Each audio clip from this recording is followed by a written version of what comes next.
When you both think back, what do you remember most about your working collaboration?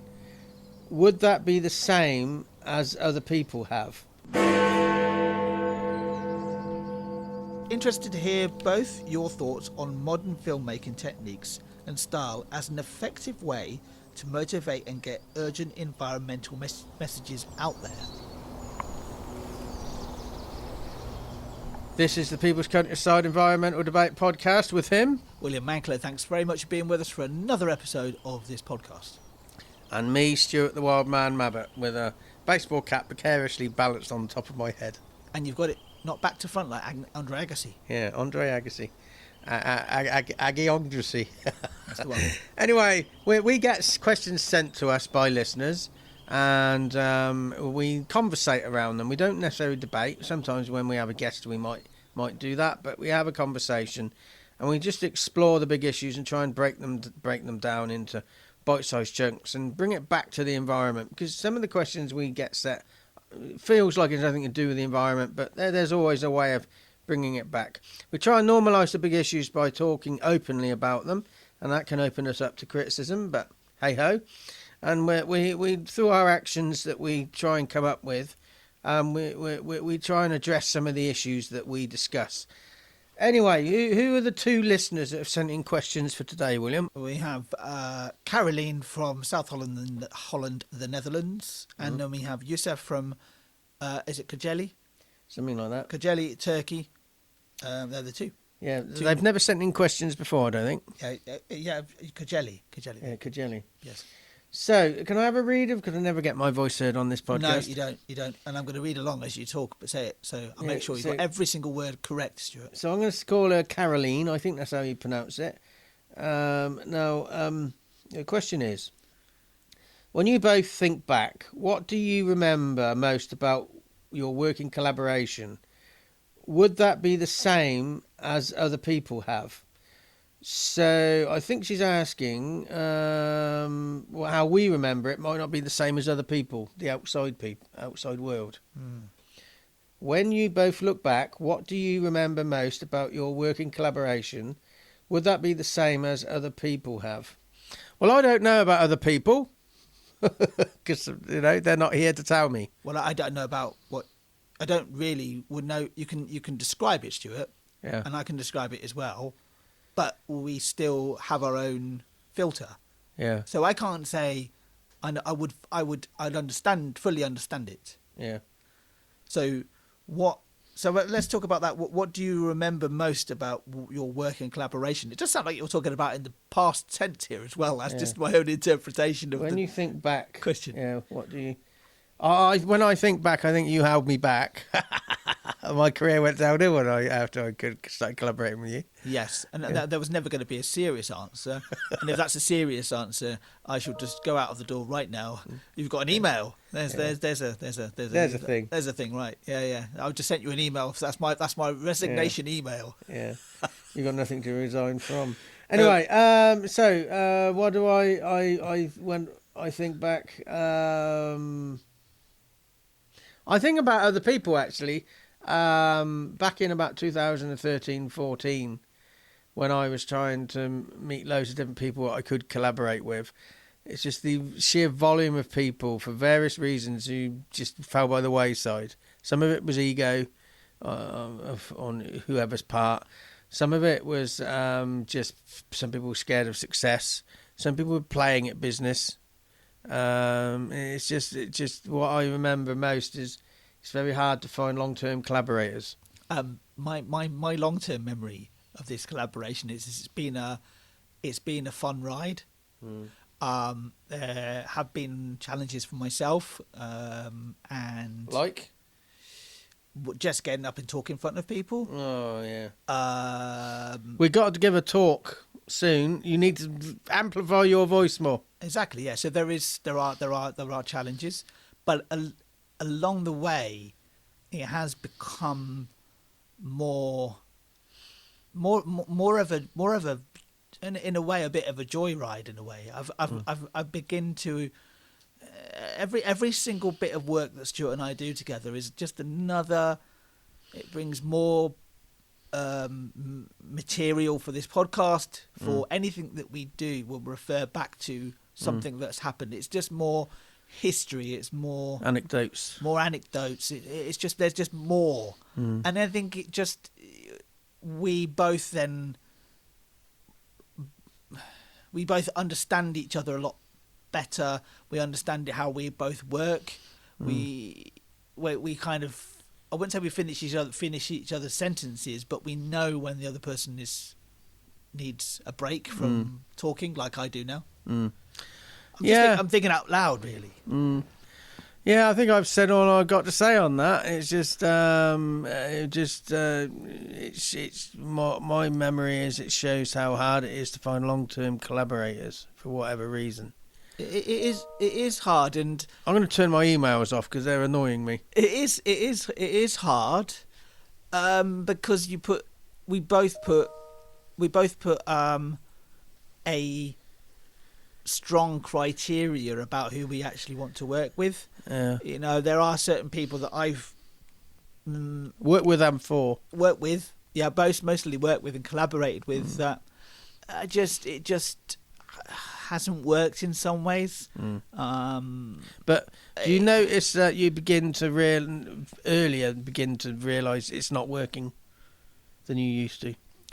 I think it's more of a case of that I've personally. There was a big event that happened to me last year, and it made me realise just how much I need to make myself more important in things. I can so easily just I've always been used to being in the background, and because of that, then the relationships, and especially working relationships, would last longer than they should do because they just don't bring anything. They're just there just because they are there. So I think when I look back, there's a reliability in this working in our collaboration. There's always been a momentum to where, who knows, or we don't, but that's not really that important. The momentum where we're going to is there's always something we're going to in the short term, and the long term has always been that we develop this, we continue to develop it. I don't even consciously think about it because, you know, we do these podcast episodes, and whenever I do a podcast episode, I'm only ever really thinking about this podcast episode. I'm not ever. There's other thoughts in my head that I'm thinking about the talk we're doing this evening. That's in there somewhere. But the most primary thought of me of doing something is doing something right now. Because if I concentrate on what I'm doing now and the performance that I'm doing now, it will actually improve my performance this evening. And then there's that snowball effect. And it's the same with the collaboration. Any actions?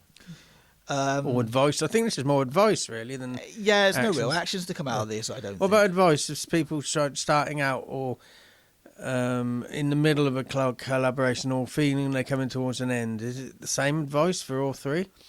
No, I don't think it is. I mean, it's all a very unique situation. You know, I think there's always been opportunity for either of us to walk away at any moment, but we haven't. I think that's a good sign of a good collaboration. Yeah, because there has been, hasn't there? Yep. Every moment we do this podcast, you know, I've actually mentioned before that what do we want to do this podcast? Do we want to continue this podcast forever? And the answer has always been, as long as the questions are interesting, we might. Yeah, because you just do you do one episode at a time. We don't set a limit to it. We don't set a limit to anything. We just kind of maybe that's part of it. We don't set a limit to our thinking. Yeah. So the next question. Thank you, Carolien. The next question is from Yusuf in Turkey. Don't think we've ever had a listener send in a question from Turkey. Kocaeli. So Yusuf, thank you very much for your question. I've just said that was his name almost. Kocaeli is his name. I thought we did look up the pronunciation beforehand, didn't we? Yeah, something like that. Yes. So thanks for your question, Yusuf. Yusuf said, interested to hear both your thoughts on modern filmmaking techniques and style as an effective way to motivate and get urgent environmental messages out there. Two things for me on this. modern filming techniques frustrate the hell out of me. Because, especially so with myself, I struggle with epilepsy, a form of epilepsy. It's very, when you see a trailer for something, you get half a second. So you get these half a second snippets of what this film is about. Bang, bang, bang, bang, bang, bang, bang. That's not great for people with epilepsy because you're just flicking all the time. And I understand it's a good way of getting the message across and it works well. But I also think I want a bit more meat on the bone on this. There's also the BBC way of speaking. The deep in, like Jeremy Clarkson used to do it, and it on Top Gear, and it moved on to his other co-hosts as well. He used to, go and then carry on the sentence. It was just sort of like it's an artificial way of building up towards something, and then you got the Robert Pestons of the world. He uses this very slow way of talking and goes like this, and then when he talk 100 miles an hour like this, and it's so false. And I think let's slow down. Let's have more longer snippets and just a bit more genuine. That's my thoughts on modern day filming, but that's separate to modern day filming to motivate people how to react. Because you're talking about your own experience rather than somebody else, basically. Yeah. Modern, so and you synonymise modern filmmaking then with the short, almost TikTok style, very quick, rapid fire scenes. I go to quite a few films in a year, and the trailers that always stick with me are the ones that actually give the scene they're presenting some breath. It's not just continue bang, bang, bang, bang, bang. You want to know, you want to go have some idea of what the film feels like, what the movie feels like. But is modern filmmaking really modern filmmaking techniques and style is it an effective way to motivate and get urgent environmental messages out there? I think it's sort of like if we synonymise it, and we can only guess this, Yusuf, because it's almost like we need to sort of like extrapolate the question out a bit more so we can get a little bit of meat on the bone, so we can fully understand what you're asking us. But we can only take it from what we have in front of us. But it kind of almost like it's like more dramatic. Is it making it too over dramatic? Maybe modern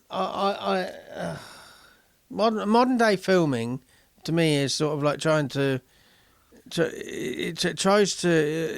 thinks the audience is in the middle of an orgasm, whereas I think they should be treating us like we're in the middle of a pint of Guinness. Savour it. Get the message across. Chill out, man. But with the modern day filming techniques is an effective way of motivating the urgent environmental messages to get out there. I think modern day understanding of what the audience needs to motivate them is there. Yeah, I think the techniques are there's so much effects, video effects, and I just think some films I've watched or messages, it's almost they have these effects just to show they can do it. We can do this. Yeah, that I will make a point about like modern filming techniques. And so I've seen in the last year, I work for a cinema, so I get to see free films on a very regular basis. In the last year, I've seen over 25 films, and a lot of those are created within the last 2 or 3 years. And there is no overall technique you could say that would be exactly the same in every single film. A lot of the films I've seen actually are paced just right. We saw there's a particular film which I really enjoyed recently called The End We Start From, which is an apocalyptic film based in the United Kingdom, and it's quite pertinent in some ways right now because of how much flooding we've got, of a cataclysmic flood that's happening in the United Kingdom. But it's based entirely around the experiences of a young mother who gives birth to her first child at the time of this cataclysmic event, and it's all based around the people who are affected by it. So they're real people that you can relate to. They're real people that I can relate to some degree. Absolutely. I mean, it is science fiction. It is slightly poetic as well, but the thing I found really good about it was that the things that were happening to the characters, or the thing that were happening to the country, you didn't really see until the very end. It was all just talked about. Right. So it was all very slow. The first third of that film was quite slow, and I think that is a really good way of getting a message across, because you're beginning to. It felt real. It didn't feel like it was overhyped. It didn't feel like, this is an apocalyptic film, so we're going to have explosions and we're going to have quick cuts and stuff like that. It was very much based around the human experience. What you're saying there is different techniques are needed. So to get the message across through film, or to motivate people to act in the face of the climate and the ecological crisis, it is, different formats, get the characters to the audience can see themselves in those characters. Yeah. You can make the challenges those characters have, make them human. So, you don't see it as, well, this is just fiction. This is not real. You can relate to it. It impacts you. Yes. Timing, the order of things. But is modern, well, let me read the top of that question again. The modern filmmaking techniques and style, are they effective way at motivating us? They can be, but I don't think anybody is thinking about people with epilepsy or anything like that when you do, because it's just I can't have lots of programs on telly or adverts of programs I just cannot watch, so I'm just not absorbing that information. And I'm not the only one. You're going to have people with other cognitive issues. So maybe mix up the style a bit. We have the capacity. Yeah, I think it's. Do you feel it's trying to compete, because you're watching a lot of television, aren't you? Well, I have been, well, not for the last week, because there's no television within a mile of where I am. But yes, but you're generally, yeah. Sounds like what you're talking about is more talking about television, and I think television is trying to compete with social media. Yeah, television. I don't go to the cinema. Yeah. So I don't watch films. Yeah. I'm when apart from True Grit. Yeah. God, she reminds me of me. Then we might not get on. Anyway, what was I saying? I got put off by John Wayne then.